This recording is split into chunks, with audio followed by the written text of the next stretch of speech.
والصلاة والسلام على عباده الذين اصطفى خصوصا على أفضلهم وخاتم النبيين محمد الأمين وعلى آله وصحبه أجمعين. أما بعد فأعوذ بالله من الشيطان الرجيم. بسم الله الرحمن الرحيم. قل أعوذ برب الفلق من شر ما خلق ومن شر غاسق إذا وقب ومن شر النفاثات في العقد ومن شر حاسد إذا حسد. بسم الله الرحمن الرحيم. قل أعوذ برب الناس ملك الناس إله الناس من شر الوسواس الخناس الذي يوسوس في صدور الناس من الجنة والناس. صدق الله العظيم. رب اشرح لي صدري ويسر لي أمري واحلل عقدة من لساني يفقهوا قولي. اللهم ربنا ألهمنا رشدنا وأعذنا من شرور أنفسنا. اللهم أرنا الحق حقا وارزقنا اتباعه وأرنا الباطل باطلا وارزقنا اجتنابه. اللهم ارحمنا بالقرآن العظيم واجعله لنا إماما ونورا وهدى ورحمة. اللهم ذكرنا منه ما نسينا وعلمنا منه ما جهلنا وارزقنا تلاوته آناء الليل وآناء النهار واجعله لنا حجة يا رب العالمین آمین. اللہ تعالیٰ کا بڑا فضل و کرم ہے اور اس کا لاکھ لاکھ احسان ہے کہ ہمارا یہ سلسلے وار درس آج پایہ تکمیل کو پہنچ رہا ہے. اس تقریب کے ہدیے کے طور پر جو کتابچہ آپ کو دیا گیا ہے اس میں اس مسلسل درس کی مختصر سی تاریخ بھی درج ہے. اگرچہ سلسلے وار درس کا آغاز تو مسجد خضرہ سمن آباد سے ہو گیا تھا جون 1968 میں. اس اعتبار سے تو کہا جا سکتا ہے کہ 23 برس ہو گئے اور 23 برس میں اس سلسلے وار درس کی تکمیل ہوئی. لیکن اس میں چونکہ کچھ ڈپلیکیشن ہوئی، سن 74 میں ہمارا وہ درس مسجد خضرہ سمن آباد سے مسجد شہداء مال روڈ پر منتقل ہوا، تو وہاں پر بھی میں نے جہاں اس منتخب نصاب کا بھی دوبارہ درس دیا جو مطالعہ قرآن حکیم اور دعوت رجوع القرآن کی اس تحریک کے لیے بمنزلہ اساس ہے، اور پھر سلسلے وار درس کا آغاز بھی ابتدا سے دوبارہ کیا. اس پہلو سے یہ 17.5 برس کی داستان ہے، اس لیے کہ یہ سلسلہ درس جو اب تکمیل کو پہنچ رہا ہے یہ وہ ہے کہ جو سن 74 میں مسجد شہداء مال روڈ سے شروع ہوا تھا. قرآن حکیم کی سورتوں کا آخری جوڑا جس میں جوڑے ہونے کی نسبت بہت ہی نمایاں ہے اور جن کے لیے ایک نام ہے المعوذتان، ان میں سے ایک سورت کا ہم مطالعہ پچھلے ہفتے کر چکے ہیں. لیکن میں نے اس وقت تلاوت ان دونوں سورتوں کی ہے اس لیے کہ جو حضرات گزشتہ ہفتے درس میں موجود نہیں تھے، ایک تو یہ کہ ان کے سامنے ان معوذتان کی جو دونوں کی مشترک خصوصیات ہیں جو میں بیان کر چکا ہوں، اور کچھ تمہیدی باتیں کہ جو میں عرض کر چکا ہوں گزشتہ درس کے ضمن میں، ان کا بھی اجمالی اعادہ کر دیا جائے تاکہ وہ حضرات جو گزشتہ درس میں شریک نہیں تھے ان کے علم میں بھی وہ چند بنیادی اور تمہیدی باتیں آ جائیں. سب سے پہلے لغوی بحث ہے عاذ یعوذ، کسی کی پناہ میں آنا، کسی کی حفاظت میں آنا، کسی سے پناہ طلب کرنا. یہ مادہ جو ہے مختلف ابواب سے قرآن حکیم میں بھی آیا ہے اور ویسے بھی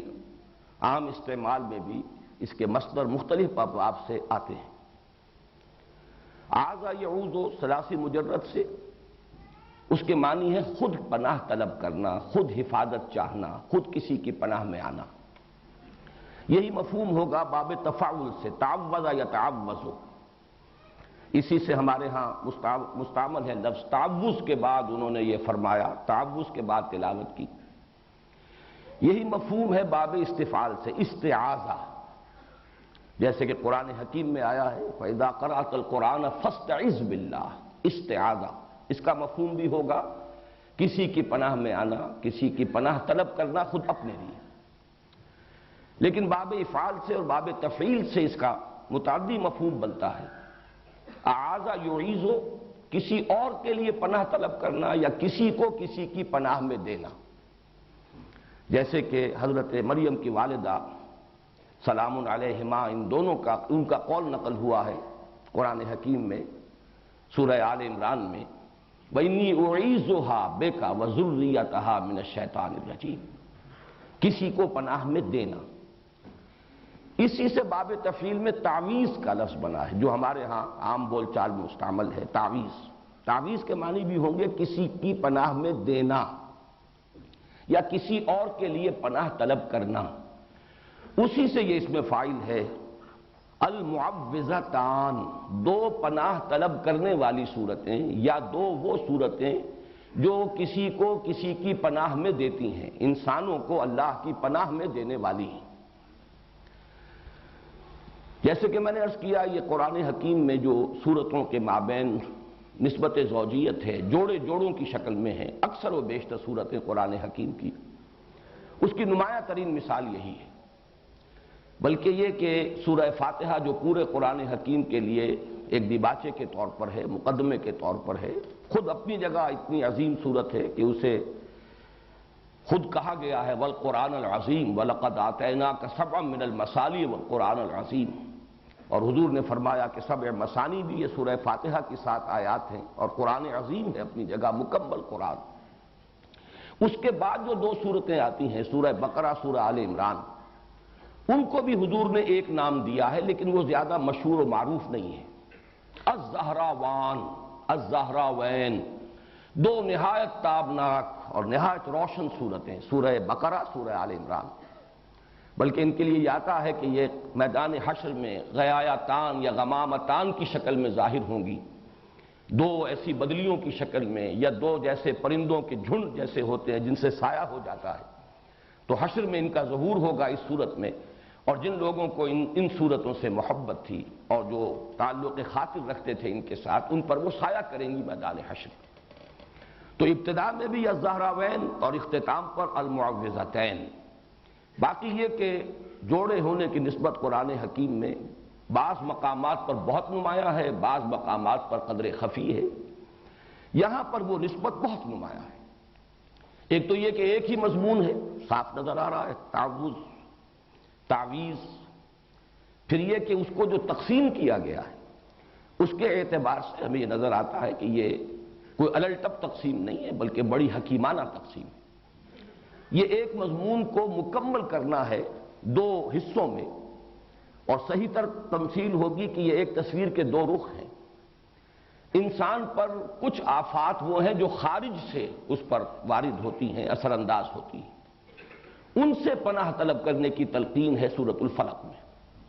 قل اعوذ برب الفلق من شر ما خلق ومن شر غاسق اذا وقب ومن شر النفاثات فی العقد ومن شر حاسد اذا حسد۔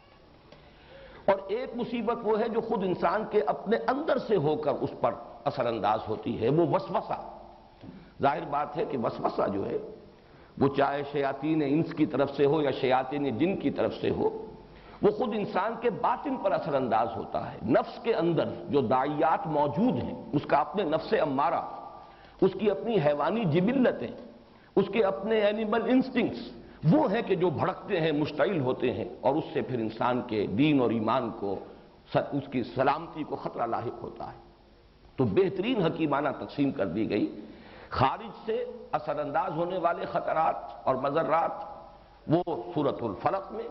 اور انسان کے اپنے باطن میں سے ہو کر اس کے دین و ایمان پر ڈاکہ ڈالنے والی مصیبت، اس سے تعوذ سورۃ الناس میں۔ پھر ایک اس میں عکسی ترتیب بھی ہے۔ سورۃ الفلق میں آپ دیکھیں گے کہ مستعاذ بہی،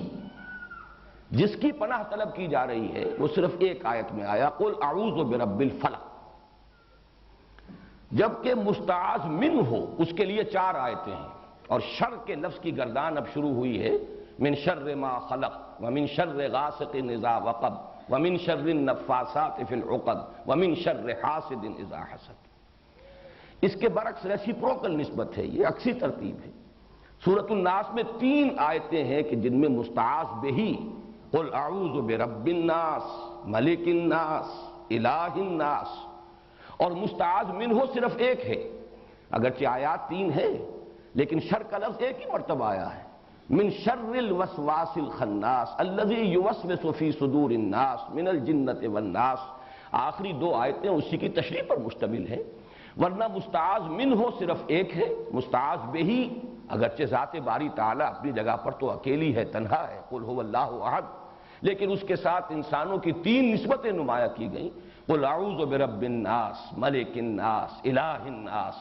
اس کے بعد مستعاذ منہ صرف ایک آیت پر مشتمل یا ایک شر ہے۔ یہ ہے وہ ریسیپروکل نسبت جو عام طور پر قرآن حکیم کی جو صورتیں جوڑوں کی شکل میں ہوتی ہیں ان کے مضامین میں بالعموم پائی جاتی ہے۔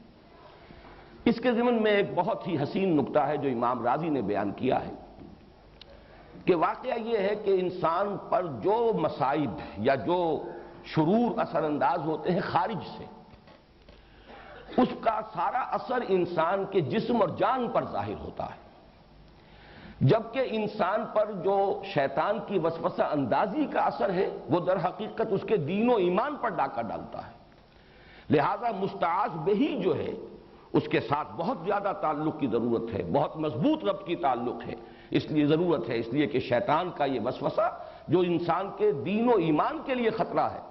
اس کے لیے جب پناہ طلب کرنے کی تلقین کی گئی تو قل اعوذ برب الناس ملک الناس الہ الناس، اس میں یہ تکرار میں جو زور ہے وہ واقعتاً ادھر اشارہ کر رہا ہے کہ یہ ہے اصل جو مصیبت ہے، اور یہی وجہ ہے، اور یہ توازن ہے بڑا حسین کہ وہاں 4 شرور اور یہاں ایک شر، لیکن اس اعتبار سے یہ برابر ہیں کہ وہ جتنے مضرتیں ہیں وہ انسان کے جسم و جان پر کسی مصیبت یا تکلیف کی شکل میں اثر انداز ہوتی ہیں، جبکہ یہ مصیبت جو ہے اس کے دین و ایمان پر ڈاکہ ڈالنے والی ہے، جس سے کہ اس کی ابدی زندگی جو ہے حیات اخروی اسے خطرہ لاحق ہو جائے۔ تیسری تمہیدی بات ان صورتوں کے بارے میں زمانہ نزول سے متعلق ہے، اگرچہ سلف میں بھی رائے موجود ہے کہ یہ دونوں صورتیں مکی ہیں، اور ہمارے اس دور کے مفسرین میں سے مولانا مودودی صاحب نے بھی اس رائے کو قبول کیا ہے، لیکن اکثر مفسرین کا اس پر اجماع ہے کہ یہ صورتیں مدنی ہیں، اور اس کے ضمن میں خاص طور پر ایک صحیح حدیث صحیح مسلم میں جو موجود ہے حضرت عقبہ ابن عامر رضی اللہ تعالیٰ عنہ سے، میرے نزدیک وہ فیصلہ کن ہے، اس لیے کہ ان کا قول یہ موجود ہے کہ جس رات یہ صورتیں نازل ہوئیں، اور حضرت عقبہ ابن عامر انصاری ہیں، یہ ہجرت کے بعد ایمان لائے ہیں، بلکہ غالباً سن 7 میں یہ ایمان لائے ہیں، وہی سن جو حضرت ابو ہریرہ کے ایمان لانے کا سن ہے۔ تو جس رات یہ آیات صورتیں نازل ہوئی ہیں اور ایک ہی شب میں نازل ہوئی ہیں، بیک وقت نازل ہوئی ہیں، اور یہ بات بھی خاص طور پر جوڑے ہونے کے اعتبار سے قابل غور ہے، قابل توجہ ہے کہ بیک وقت نازل ہوئی لیکن جوڑے کی شکل میں نازل ہوئی، ان کو ایک جوڑے کی صورت دے کر نازل کیا گیا، حالانکہ اس پورے مضمون کو کسی ایک صورت میں بھی جمع کیا جا سکتا تھا۔ تو صبح کے وقت حضور نے فرمایا حضرت عقبہ ابن عامر سے رضی اللہ تعالیٰ عنہ کہ کیا تم نے دیکھا آج جو مجھ پر آیات نازل ہوئی ہیں، الفاظ یہ ہیں حضور کے الم تری آیات انزلت اللیلۃ لم یری مثلہن،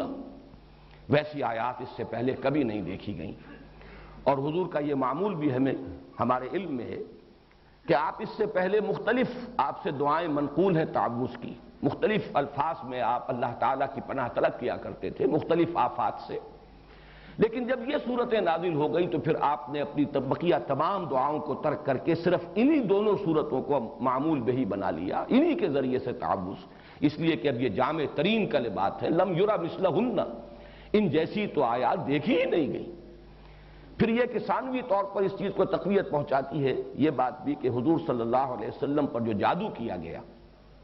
اجمالاً اس کی روایات صحیحین میں موجود ہیں، بخاری اور مسلم دونوں میں، اگرچہ تفصیلات اس کی ان روایات میں ہیں کہ جو دوسری کتابوں میں ہیں، جو درجہ دوم کی کتابیں ہیں شاہ ولی اللہ دہلوی رحمۃ اللہ علیہ کی تقسیم کے مطابق، لیکن اصولاً یہ بات طے ہے کہ حضور پر لبید ابن عاصم نے جادو کیا اور اس جادو کے کچھ اثرات بھی عارضی طور پر آپ پر ظاہر ہوئے، اور ان صورتوں کی نزول کا یہ بھی ذکر آتا ہے کہ در حقیقت اسی جادو کے اثرات کو زائل کرنے کے لیے اللہ تعالیٰ کی طرف سے یہ دو صورتیں ہیں جو حضور کو تلقین فرمائی گئی۔ اس سے بھی اس چیز کو تقویت حاصل ہوتی ہے کہ یہ صورتیں مدنی ہیں۔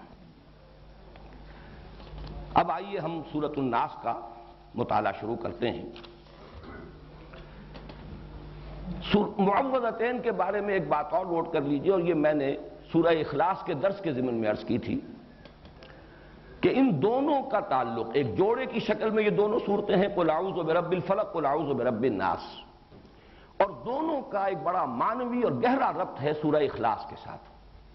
اور سورہ اخلاص کے ساتھ یہ جڑی ہوئی ہیں لفظ الصمد کے حوالے سے۔ قل هو اللہ احد اللہ الصمد، اور صمد کے لفظ کے اگرچہ بہت سے معنی بیان ہوئے ہیں، مختلف تعبیرات کی گئی ہیں، لیکن جس چیز پر کہ تقریباً اجماع ہے، صمد وہ ہستی ہے جس کی طرف رجوع کیا جائے پناہ کے لیے، مدد کے لیے، جس کی پناہ حاصل کی جائے، جس کی پشت پناہی چاہی جائے، جیسے کہ وہ چٹان کہ اگر جنگ ہو رہی ہو، کہیں مقابلہ ہو، تو جس لشکر کے پیچھے چٹان ہے وہ گویا کہ محفوظ ہے، اس کا عقب جو ہے، اور اس اعتبار سے ہمیشہ وہ چٹان کو اپنے پیچھے رکھ کر یا کوئی پہاڑ کے دامن میں آ کر، تاکہ ایک طرف سے خطرہ ہو صرف سامنے سے، پیچھے سے کوئی خطرہ لاحق نہ ہو، تو اس چٹان کو بھی صمد کہا جاتا ہے۔ بڑے بڑے سردار جو ہوتے تھے انہیں صمد کہتا تھا، اور یہ لفظ وہ ہے جو قرآن حکیم میں صرف ایک مرتبہ آیا، قل هو اللہ احد اللہ الصمد۔ تو یہ جو اللہ تعالیٰ کی ذات کی شان ہے کہ اسی کی پناہ طلب کی جا سکتی ہے، تمام آفات سماویہ ہوں، ارضیاں ہوں، خارجی ہوں، باطنی ہوں، نفسانی ہوں، یا یہ کہ مادی ہوں، ان سب سے جس ہستی کی پناہ طلب کی جانی چاہیے یا کی جا سکتی ہے، یا جو ہستی کے پناہ دے سکتی ہے، وہ صرف ایک ہے اور وہ اللہ ہے۔ قل هو اللہ احد اللہ الصمد۔ اس حوالے سے یہ پناہ طلب کرنے کی تلقین اس ذات سے جو صمد ہے اپنی شان میں،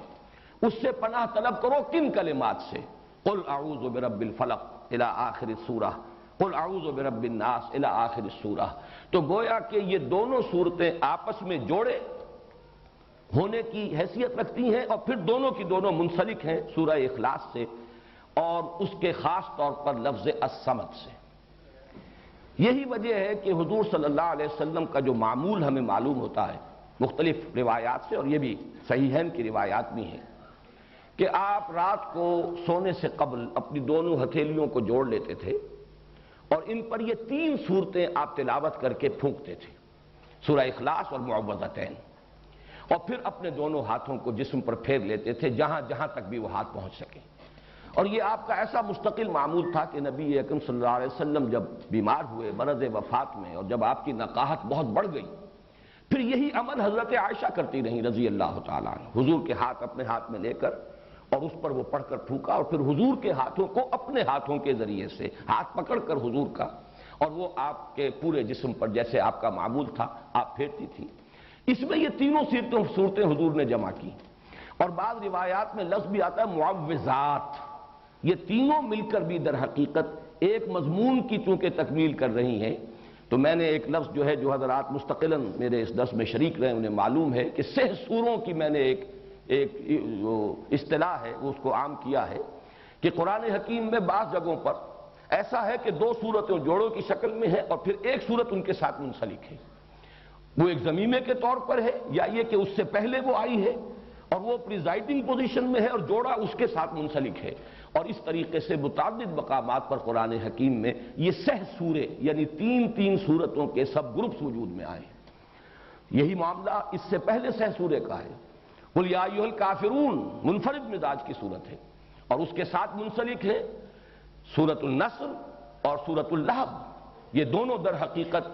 اس پیشن گوئی پر مشتمل ہیں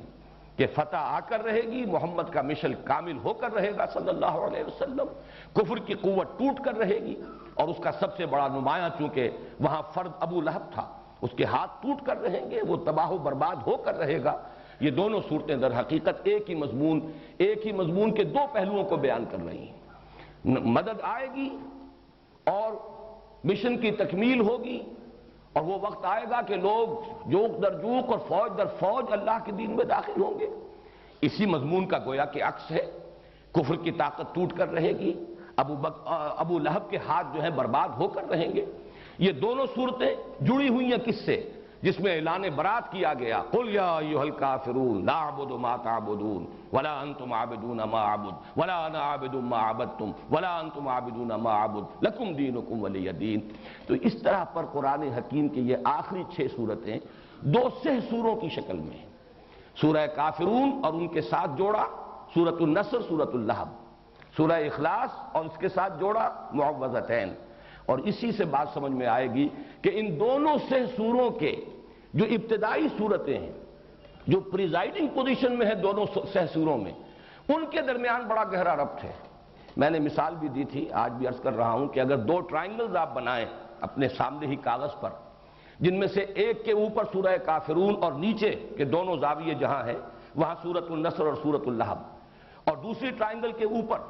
سورہ اخلاص اور نیچے سورہ فلق اور سورۃ الناس،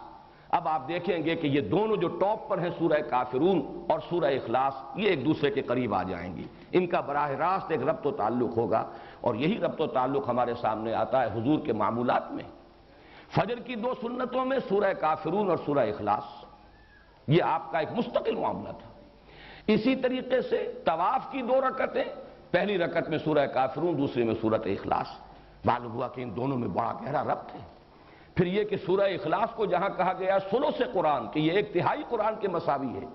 وہاں سورہ کافرون کو فرمایا گیا ربع قرآن، یہ بھی 1/4 قرآن کے مساوی ہے۔ تو ان دونوں صورتوں کی عظمت اور ان کا جو باہمی قرب اور مناسبت ہے وہ ان 6 سوروں کی ترتیب کو اگر سامنے رکھا جائے تو بہت نمایاں ہو جاتی ہے۔ اب آئیے،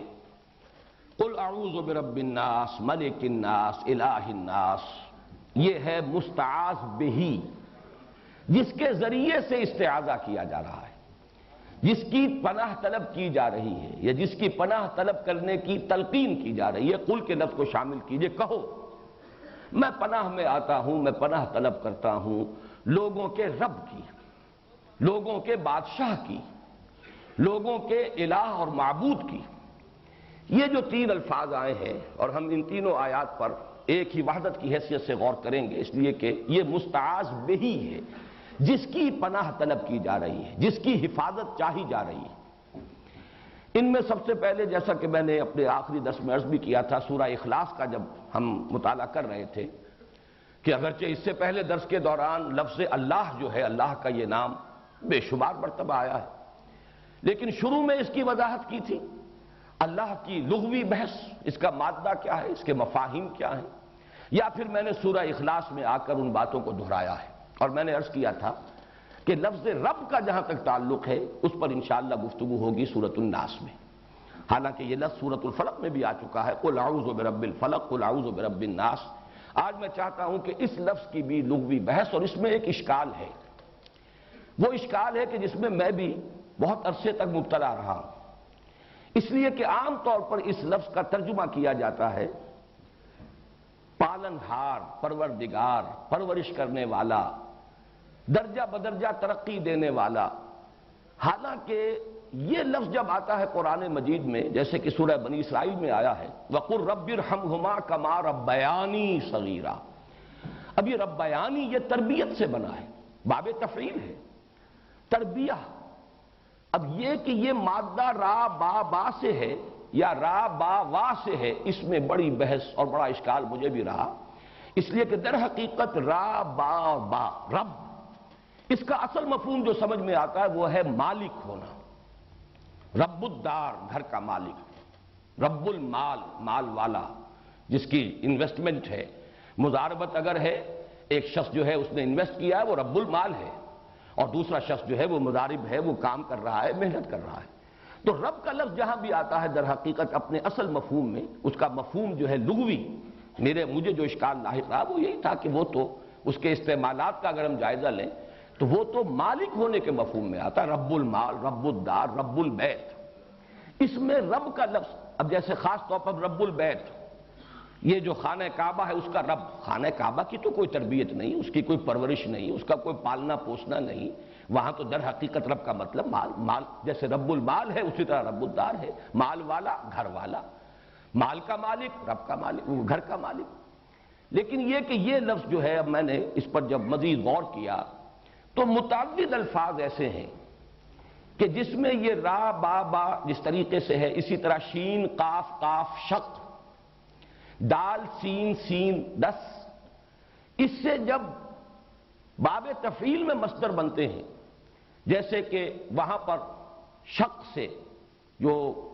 شین قاف یا، یہ بھی مادہ ہے، شین قاف یا کا مادہ ہے جس کا مفہوم آتا ہے نامراد ہونا، شقاوت،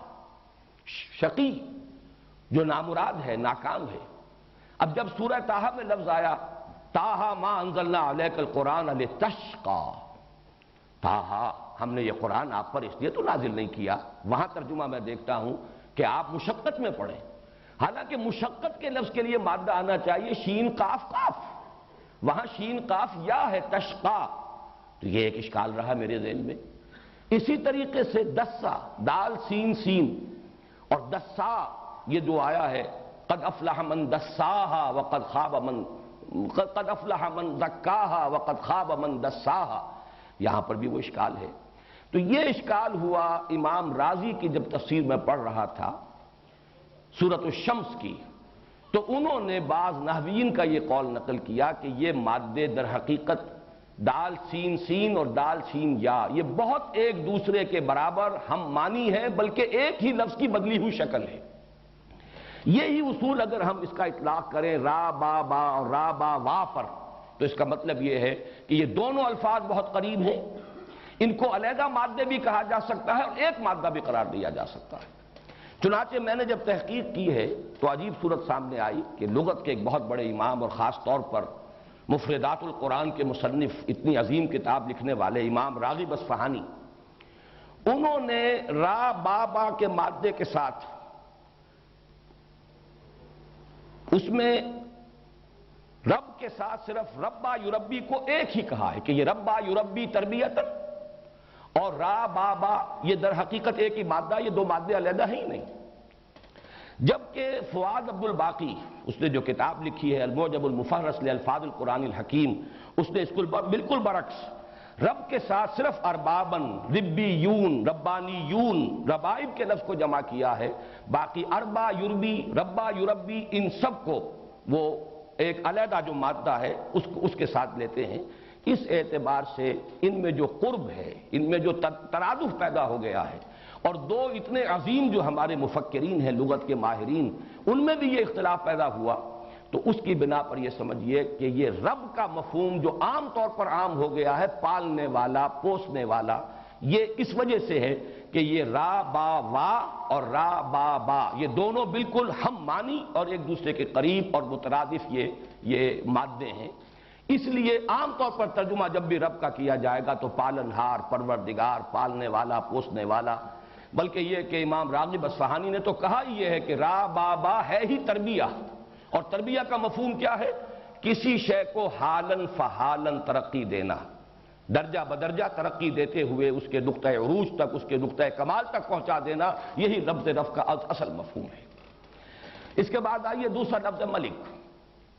اس میں بھی نوٹ کیجئے ملکیت، مالکیت، اور اس سے آگے ملکیت،